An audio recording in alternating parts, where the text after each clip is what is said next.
Assalamu Walaikum. Hello friends, how are you? Welcome back to our new video.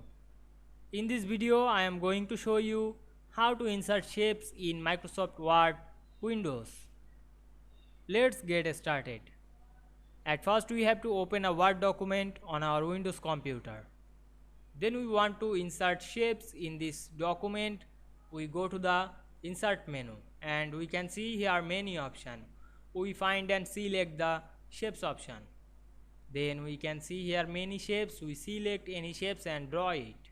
Now I select the rectangle rounded corner and we click and drag on your mouse to draw these shapes. Otherwise you draw this shape perfectly, press shift on your keyboard. Now we can see here we insert a shape. Now we want to change this color of this shape. Click the shape and go to the format menu. Then we can see here many shape style.